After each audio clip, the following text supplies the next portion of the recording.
Hi, it's Mrs. Pope, and today we're going to be talking about graphing exponential functions. As you can see, I'm on my new chair. Exciting. So anyway, today I didn't have a goal, that's crazy, but it's graphing exponential functions. We're going to look at growth and decay functions. Two different things. Our standard equation here, y is equal to a times b to the x minus h plus k. This is no different than any graph that we've transformed. They act exactly the same. So at this point, you should definitely know what happens with x minus h. It tells you whether it moves left or right. Minus is right, plus is left. And the k tells you whether it moves up or down. If it's plus k, it goes up. If it's minus k, it goes down. This is nothing new. It is the exact same thing from parabolas, square roots, anything we've been graphing. So, of course, a tells you whether it stretches or compresses. And don't forget, if a is negative, it would reflect. So what we're going to be looking at is growth, which is when the b is greater than 1. Next, we're going to look at decay, where the b is between 0 and 1, meaning that it's a fraction. So why would we even look at this kind of stuff? Exponential growth is the fastest rate of change that we're going to look at. Linear equations have a slope, which is a rate of change. They can have high slopes and change pretty quick. Nothing changes faster in mathematics than exponential growth. You learned this when we went over the penny a day doubled. That's exponential growth, something doubling every single day. As you saw, you would have had $10 million if you just waited 30 days. So this is the fastest type of growth. When do we use this type? Well, a few examples would be population growth is often described with this model. That if you talk about mold or bacteria, kind of disgusting, but mold and bacteria grows very, very fast. So it's something that is represented by exponential growth. Or compound interest.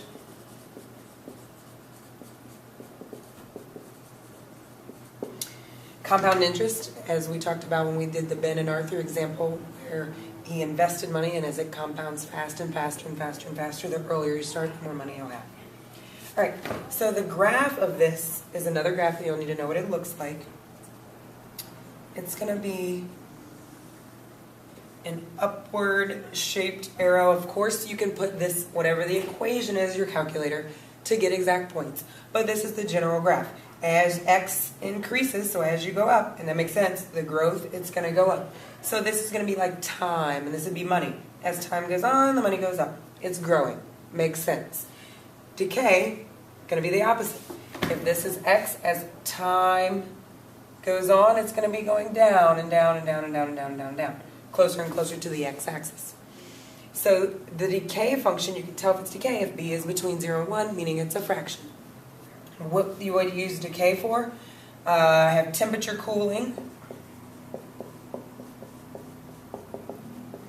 This is something like how if you pour hot coffee into a cup, how fast does it cool? It cools exponentially. It's really, really hot at first, and then it starts to cool off, and then it hits once it tapers off, it slowly gets colder and colder and colder. But it never like freezes, so that's why we'll talk about asymptotes later. It gets closer and closer to a certain amount, but it's not going to keep going down. Temperature cooling, caffeine remaining in your body. I always forget how to spell caffeine. That doesn't look right. I before E, E before I. That doesn't look right. Hopefully that's right. If not, oh well, I'm a math teacher. Caffeine in your body. So it starts out pretty high. If you like drink a Mountain Dew or coffee or whatever, the caffeine stays in there, and then it starts to go down pretty quick, and then it exits quickly. And car depreciation. You buy a car, after 5 or 6 years, it's lost a majority of its value. So that's something where we would use exponential decay. Only a couple of examples today.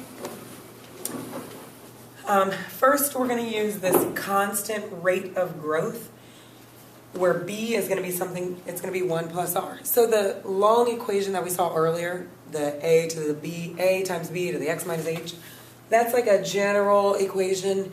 We don't use that too much in the real world. We don't use it too much in the real world.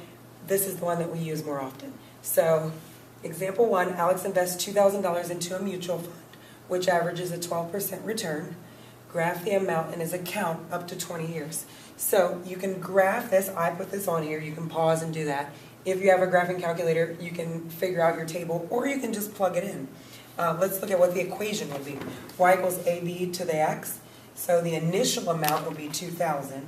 Y equals 2,000 times B, which is the growth rate. So if this grows at 12%, it's going to be 1 plus 0.12 to the power of x.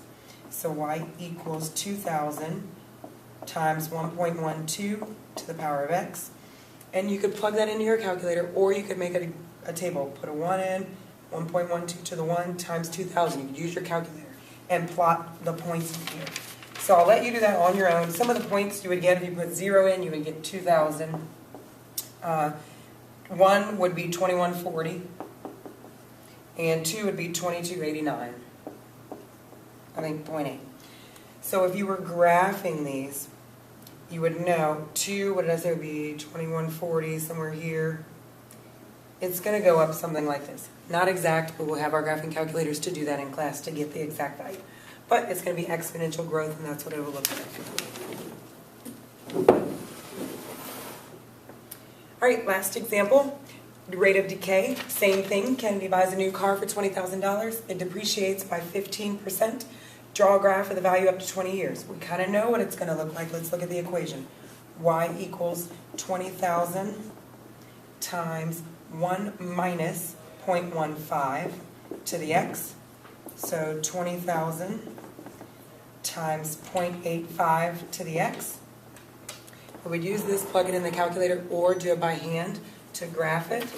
And our table, if you did do that, would just be 0, 1, 2. You can plug in whatever numbers you want. Or you can do 2, 4, 6, whatever you want. After 1 year, if you buy it at 20,000, we know after 0 years it's going to be 20,000. After 1 year, it's already down to 17,000. That's how much your car is worth.